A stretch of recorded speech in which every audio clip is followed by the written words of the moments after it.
Supposons qu'on veuille décrire le sentiment généré par l'anticipation d'un avenir meilleur. On peut être surexcité, enthousiaste ou encore incertain, mais on a tous plus ou moins eu ce genre d'expérience. Ça s'appelle l'espérance. C'est un état d'anticipation essentiel à une existence humaine saine et un concept qui revêt un caractère très important dans la Bible. En fait, il existe beaucoup de mots pour espérance dans les langues antiques de la Bible, et ils sont tous fascinants. Dans l'Ancien Testament, il y a deux principaux termes hébreux traduits par espérance. Le premier est yachal, qui veut tout simplement dire attendre. C'est le cas dans l'histoire de l'arche de Noé. Alors que les eaux du déluge baissaient, Noé devait yachal pendant des semaines. Le second mot hébreu est kava, qui veut aussi dire attendre. Mais il est apparenté au mot hébreu kav, qui veut dire corde. Quand on étire une cave à l'extrême, on produit une sorte de tension jusqu'à ce qu'elle se rompe. C'est ça, kava. Cette forme de tension et d'expectative dans laquelle on se trouve pendant qu'on attend la réalisation d'une chose. Le prophète Ésaïe compare Dieu à un agriculteur qui plante une vigne et kava de bonnes grappes. Et le prophète Michée parle d'agriculteurs qui à la fois kava et yaral que la rosée du matin arrose la terre. Donc dans l'hébreu biblique, l'espérance est liée à l'attente ou à une grande expectative. Mais attendre quoi ? Au temps des prophètes d'Israël, alors que la nation sombrait dans l'autodestruction, Ésaïe a dit « Je cava à l'Éternel, qui cache sa face à la maison de Jacob.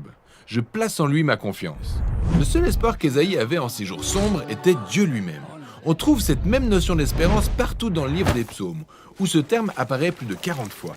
Dans presque chacun de ces cas, l'objet de l'attente des hommes, c'est Dieu. Comme dans le psaume 130, le psalmiste crie de la fosse du désespoir. « Je cava en l'Éternel. Israël yaral à l'Éternel, car la bienveillance est auprès de l'Éternel. C'est lui qui libérera Israël de toutes ses fautes. » L'espérance biblique est fondée sur une personne. C'est ce qui la distingue de l'optimisme. L'optimisme est le fait de choisir de voir un dénouement heureux dans n'importe quelle situation. Mais l'espérance biblique ne repose pas sur les circonstances. En fait, dans la Bible, les gens qui espèrent reconnaissent généralement qu'il n'y a aucune lueur d'espoir, mais font quand même le choix d'espérer. C'est le cas du prophète Osée. Il a vécu une période sombre alors qu'Israël était opprimé par des empires étrangers et il a choisi l'espérance lorsqu'il l'a déclaré.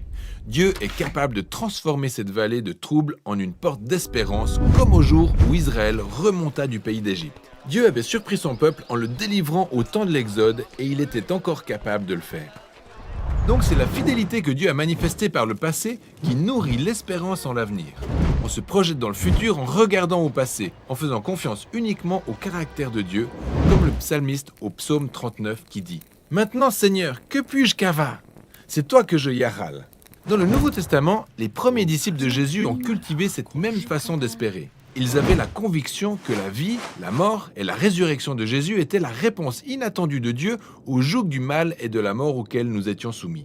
La tombe vide ouvrait la porte à une nouvelle espérance. Et ils ont utilisé le mot grec « elpis » pour décrire cette expectative. L'apôtre Pierre a affirmé que la résurrection de Jésus avait suscité une espérance vivante que les gens puissent renaître pour devenir une nouvelle et différente race humaine. À plus d'une reprise, l'apôtre Paul déclare que la bonne nouvelle au sujet de Jésus annonce l'elpis de la gloire. Dans les deux cas, cet elpis est fondé sur une personne, le Jésus ressuscité qui a vaincu la mort. Et cette espérance ne se limitait pas aux hommes. Les apôtres étaient convaincus que ce qui était arrivé à Jésus lors de la résurrection était un avant-goût du plan de Dieu pour l'univers tout entier. Selon les mots de Paul, c'est une espérance selon laquelle la création elle-même sera délivrée de l'esclavage, de la corruption et jouira de la liberté lorsque les enfants de Dieu seront glorifiés. L'espérance chrétienne est caractérisée par l'audace qui attend que l'humanité et l'univers entier soient délivrés du mal et de la mort. On pourrait penser que c'est insensé, et peut-être que ça l'est, mais l'espérance biblique n'est pas de l'optimisme basé sur des prévisions humaines. C'est un choix d'attendre que Dieu manifeste un avenir tout aussi surprenant qu'un homme crucifié qui ressuscite des morts. L'espérance chrétienne regarde au passé vers le Jésus ressuscité afin de se projeter dans le futur et ainsi pouvoir attendre. C'est ça le sens des mots bibliques se rapportant à l'espérance.